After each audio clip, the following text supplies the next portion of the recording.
Hi guys, Herbalist Water here, and thank you for joining me today. Right, so it's been a long time since I've uploaded a mystery video, far too long in my opinion. I'm sure you can agree. So today, basically, it's been a little over 9 months that I started up the channel and that I started putting up these videos for you guys. So what we're going to do today is show that how from the very start, at least in my opinion, I have been on the same track. I have been looking into the same things, just in very abstract versions of the same thing, different spectrums of the same thing, hence duality and all that comes with it. So as you can see on the screen here, just out of a little bit of a flashback, I thought I'd throw up some images you may have seen, some thumbnails you may have noticed in the past. They're obviously not, of course, all relevant to what I'm talking about today. Today we're going to focus on the apple. Now, the apple is something that's first of all brought to us in the Epsilon tracks. As far as I can see throughout our mystery, that is the first, and where the whole symbolism and importance of the apple came from, the tract. So therefore we're going to kick off with that, and we're going to take it from just what's mentioned about it in the tract into some of my previous videos, two in particular. The first of which is one of my very first videos, my second video actually. It's called The Serpent and the Dragon, and it's still extremely relevant to what I'm still talking about today, so that's why we're going to go back to that, use it as extra ammo to prove some points on why the apple is of major importance to us. Next to that, we're going to watch a few elements from the video GTA 5 Geometry and the Karma Sound, I believe it was called. So that came out about 7 months ago, so a couple months after the first video we're going to look into. And of course we're going to bring it back to the Desanta Code, which is my most recent mystery video, and that was the whole point, is to put that out there. I know it was already ram-packed with information, but that's far from all we can drag out of it, trust me. So, for the first part of the track that I selected, Chapter 1, Verse 1, Omega.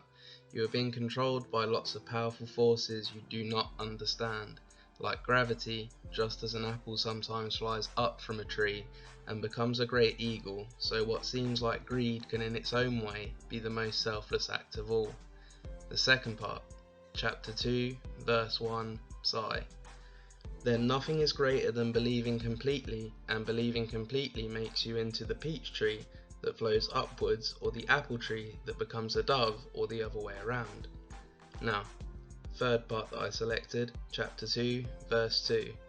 Hold on to the peach tree and the apple tree, and give all that you have in faith, and watch fruits flow upward to a bountiful harvest. Now, bear all this in mind. Fourth and final part of the track that I selected, Chapter 2, Verse 4. To doubt is to wish death on everyone, and that is all the proof you need that the world, the apple tree, the peach tree, the dove, and the great eagle are all good things and of craft. This is going to allow us to understand what I'm about to show you in the previous videos. Okay, taking it from the beginning, this is the video I mentioned that I put up about 9 months ago. It was my second real video, after the other one, Fast One and the Iron Stallion, that you can actually see in the thumbnails there.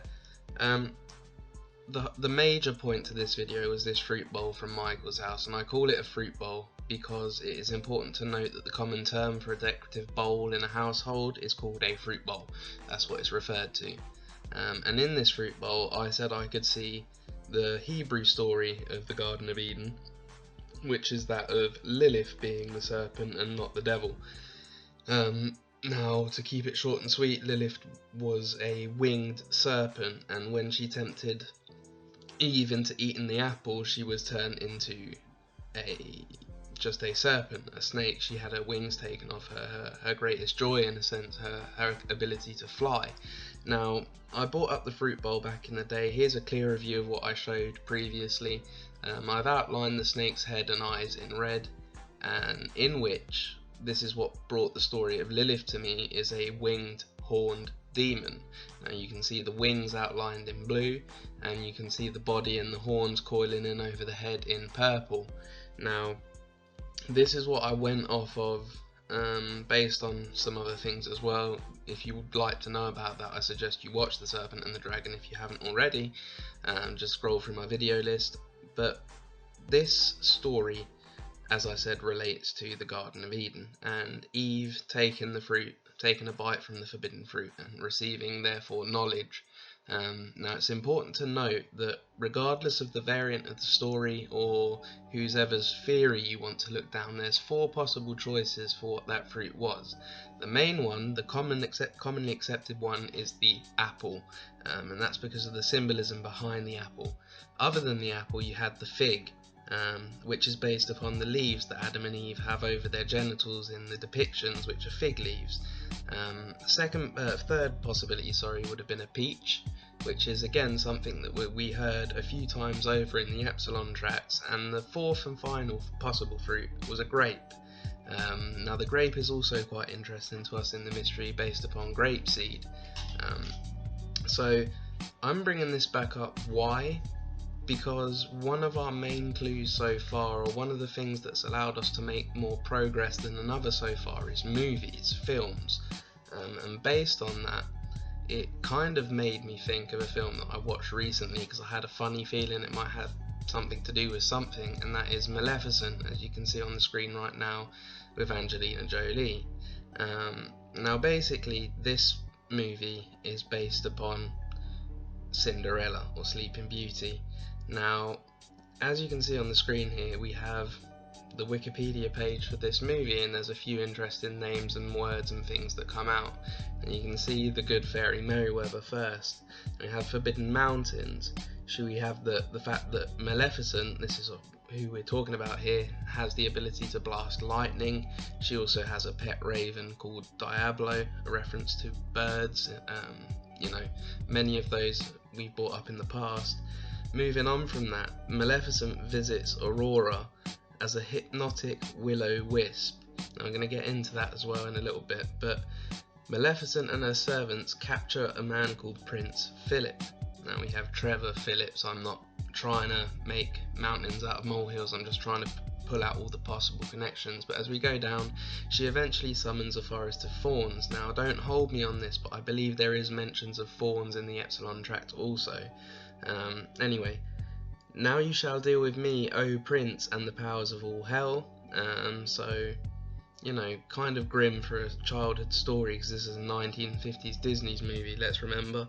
But anyway, she blasts his magical shield away, Philip's magical shield. Now, shield is something that we spoke about in the Desanta Code, and we'll come to that in a little while.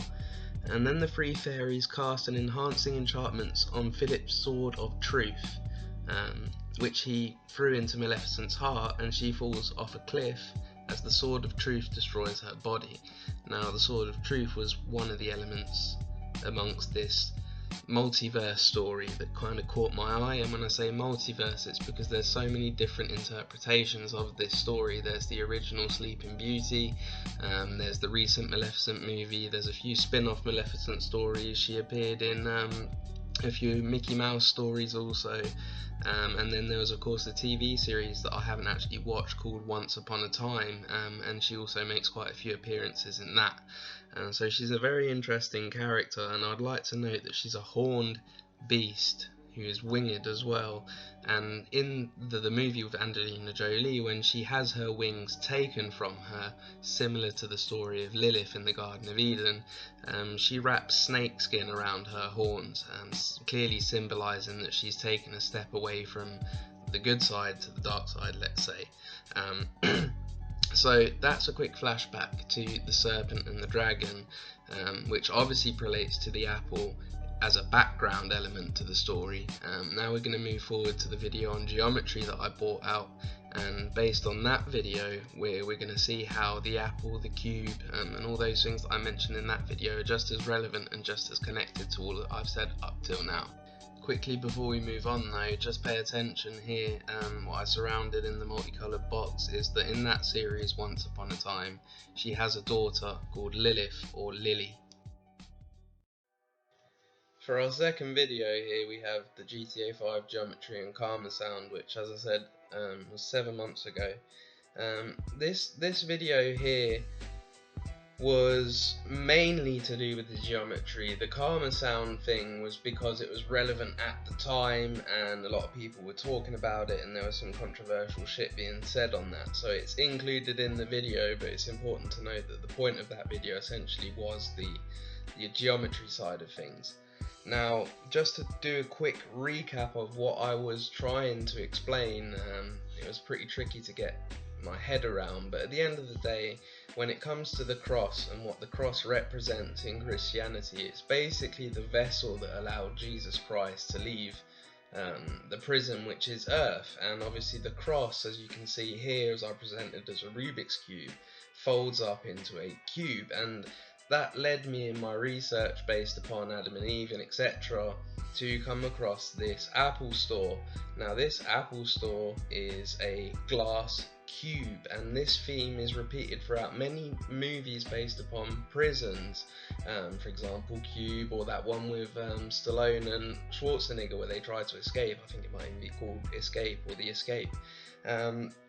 Basically it's an old symbol that represents the prison, which is earth, and that prison was only a prison from the point where Adam and Eve took a bite out of the forbidden fruit.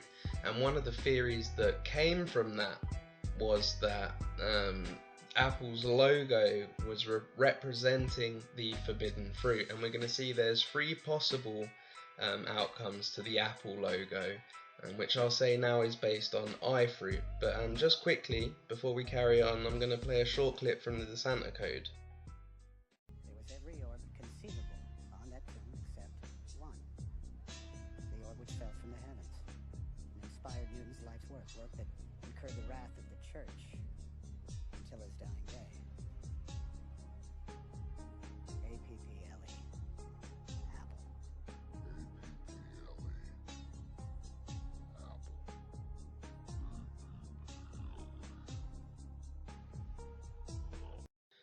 Right, so this now brings us to what he was saying, Newton's theory on gravity, which is based in one story that he was under an apple tree reading or studying, and an apple happened to have fallen on his head, and that was what triggered his mind into thinking gravity and understanding, or at least starting to understand what that concept was all about. Noting that he was the founder, like he invented gravity, Newton.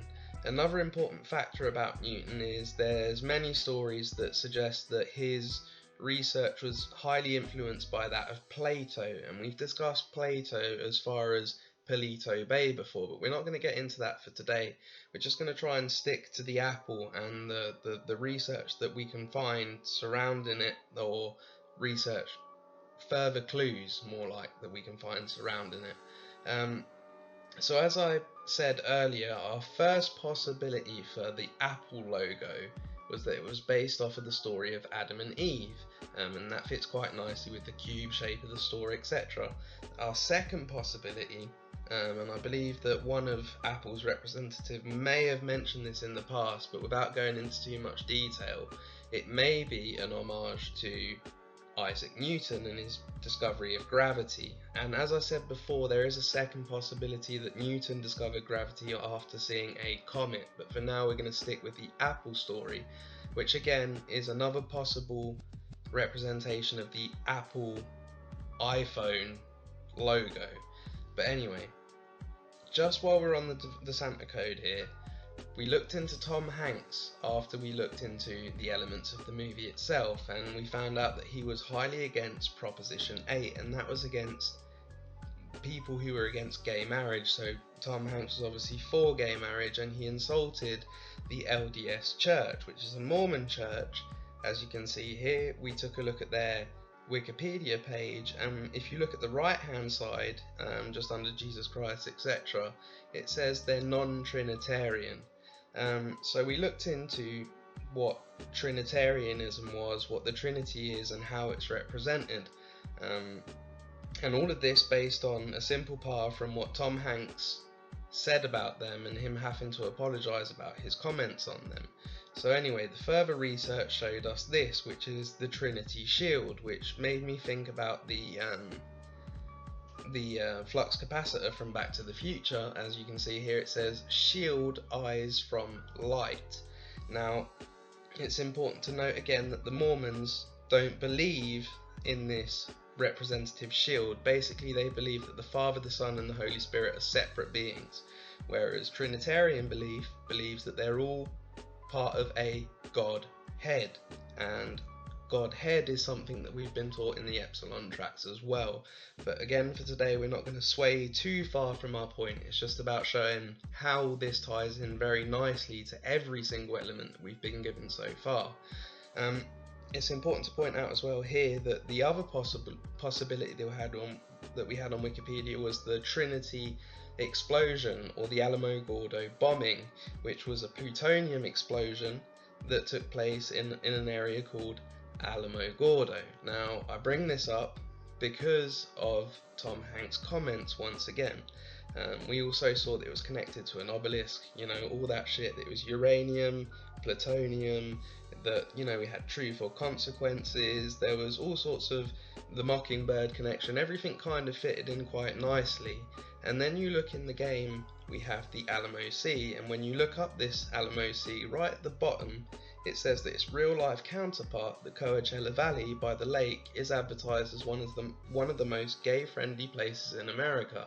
Now, I knew that wasn't a coincidence for a start, because we went from Tom Hanks' the Da Vinci Code, Tom Hanks, to this, which is basically his comments towards a religious organisation, which ties into an explosion in a certain location, and said location that we have in the game, it's quite a mouthful, is now a counterpart on the most gay-friendly place in America. So that's all things that are part of the same spectrum. Now, we're going to see that the path doesn't end here at all. It's actually a lot deeper than that, and there's a big reason why we've been talking about fruits as well, not just apples in general.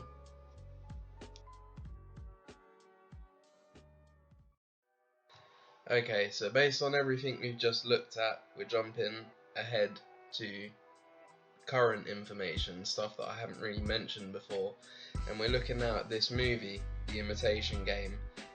Benedict Cumberbatch plays a guy called Alan Turing. Now, this movie is relevant on many levels, and it ties in specifically to everything I've just said. It follows the same story, the same pattern, the same symbolisms. Now, Alan Turing, for those of you who don't know, who haven't seen The Imitation Game, if you haven't, go watch it. Awesome movie, really is.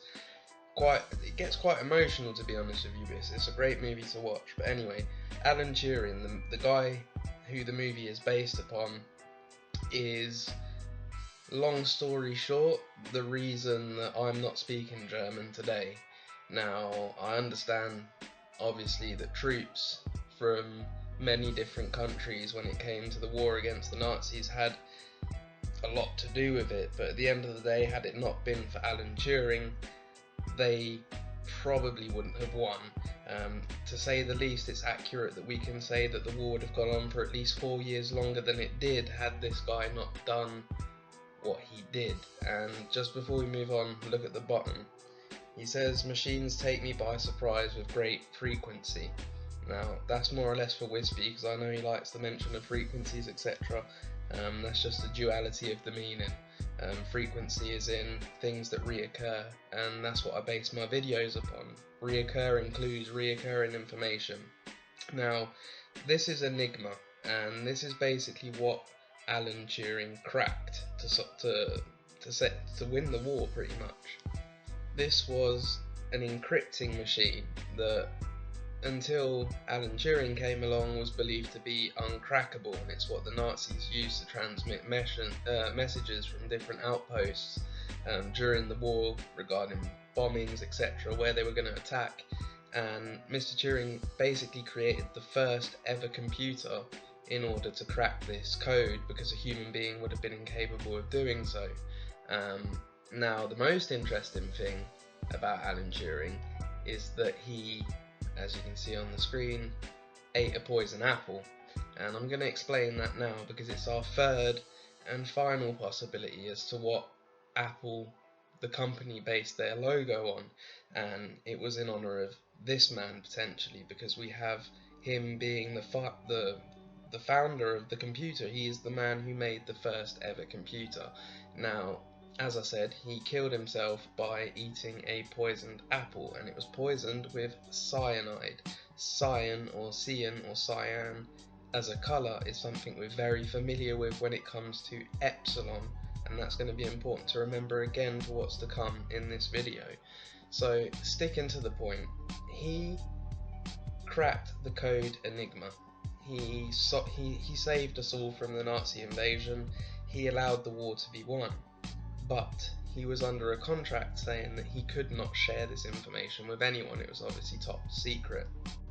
Therefore, he is bound by the secrecy. He can't share this information with anyone. And I say this because the reason the man killed himself is because he was openly gay in a time where such a thing wasn't accepted at all. And he was confronted with a choice: either go to prison for being gay or be altered, chemically altered. So he couldn't face the fact of going to prison because he felt he needed to pursue his research on many different things for the good of the world. Therefore he chose the chemical alternative, which was chemical castration. So they chemically castrated the man, physically altered him, and he couldn't even use the fact that he'd saved us all from the Nazis to get himself out of this predicament, which ended up becoming way too much for him to handle, hence why he drenched an apple in cyanide and ate it. So essentially this man is probably one of the most important people who's ever lived, based on two factors. He created one of the most used items in every household around the world, and he also allowed everything that came from that, hence Apple products, Microsoft products, video games, and etc., which would be one of the explanations as to why Apple might have used this logo to honour Alan Turing. But at the end of the day, the point here is that he was chemically castrated for being a homosexual. He couldn't use his achievements in life to defend himself against that because he was sworn to secrecy, and he wouldn't dream of going against that. So in the end he was forced to take his own life because it was all too much for him to handle. So again, coming back to the Da Vinci Code and something I spoke of before, forbidden love. In those days you could consider homosexuality to have been a forbidden love. Okay, so with all those little mentions towards Apple, it makes sense to me that we now look at iFruit, or Fruit Computers, which is the in-game parody of Apple Mac, as we all know. Now here we're having a little interaction with Shelly on the online version of the website, and we're going to take a look at that in a second. But just take a look at the logo, which we all know is a fruit bowl with an apple, a peach and a banana, and it looks like a penis. Now if I'm not mistaken, correct me if I'm wrong, but back in the day people used to refer to gay people as being fruits or fruity. So again, I think it's part of the joke that Rockstar implemented here, but I think it's a little bit more important than what you might believe at first.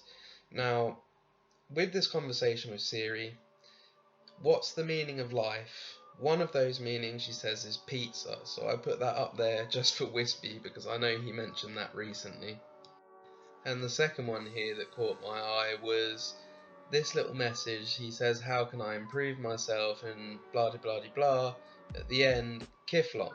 So we can assume with quite an amount of confidence that iFruit is therefore connected to Epsilon in some way, seeing as they're using their terminology. And on top of that, Michael is the only one to have an iFruit phone. The other characters, Trevor and Franklin, have a different phone. Michael's the one who has the iFruit one. We'll get back to that in a second. Coming back to just iFruit as a whole and Shelly. So we've determined that there's probably a little bit of a joke going on towards homosexuals within the name chosen for the company by Rockstar. Straying away from that, looking at Shelly for just a second, if we take a look at this Wikipedia page right here, or this little extract, sorry, that I took from the Wikia, you can see Shelly, an AI programmed into the iFruit OS. Shelly is used to give directions, advice. She is based on Siri, Now Shelley, as you can see, is an anagram for hell yes, and Siri is an anagram for iris, eye, and also Lily, Lilith, Lily, iris, eye, all these things correlate to themselves.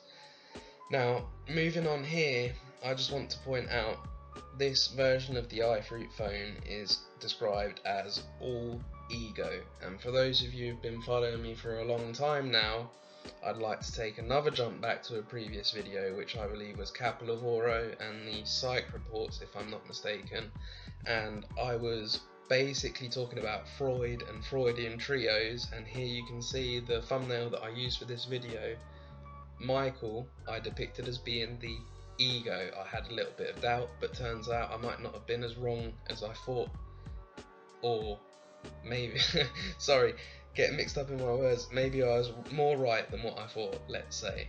But anyway, jumping back into the Wikia page as far as iFruit goes, and the company, take a look here. In the trivia we have, in GTA 5 there is a news article from the Daily Globe after the mission Marriage Counselling. You jump down, you have a second article after the mission Eye in the Sky.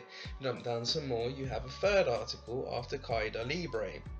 Now, what's interesting to me here is that these three missions trigger an article that relates to a same story, and as you're going to see in just a second, at the end of that story someone dies. So, as it says, there's an announcement that says a new model of iFruit to be released in 3 months. However, there's already a man named Sean Douglas waiting for the phone outside of an iFruit store in downtown Algonquin. Algonquin is a place from GTA 4, so Liberty City. While he is defecating in plastic bags, eating cans of tuna and being spit on by strangers. And then it moves down to the second article that reports that Sean Douglas is still waiting in line for the iFruit despite his passing by the early stages of leprosy. And on the third article it reveals that Sean Douglas ended up dying from leprosy while waiting for the phone. Now, what do I think all this is? I'm not too sure, to be honest with you, but it's a little bit out of place. We have 3 missions here that involve Devin Weston and Martin Madrazo, and at the end of it this dude ends up dying. Is there a way we can do anything in any 3 of these missions? Maybe. I've been looking into them. It's going to come in a future video, but for now I just want you to bear all this in mind, because I don't know, it kind of all follows itself, if you get my meaning. But that's pretty much it for this video. It's kind of strange because it kind of finishes on a loose end, which is something I'm not used to really ending in this bluntly, to be honest, because I'm not really sure where to take it. I'm not sure where the story leads. I mean, there's little bits of information to be seen in Snow White, for example, coma after eating an apple, but I just think that would have been another element along the way. Perhaps it's where it goes after that really interests me. So I don't know, guys, you know, it's Christmas. I'm sure you're going to be concentrating on whatever the fuck you're getting tomorrow, or the day this video comes out, probably. But anyway, I hope you enjoyed. I hope you see where I'm going with this. I hope the path that I followed is as clear to you all as it was to me. And I leave you with this quote that I think is quite good towards our mystery. We can only see a short distance ahead, but we can see plenty there that needs to be done. Anyway, that's going to be it for today's video, guys. I hope you all enjoyed. Once again, I wish you all a very Merry Christmas. Other than that, as always, take it easy, and until next time, see ya.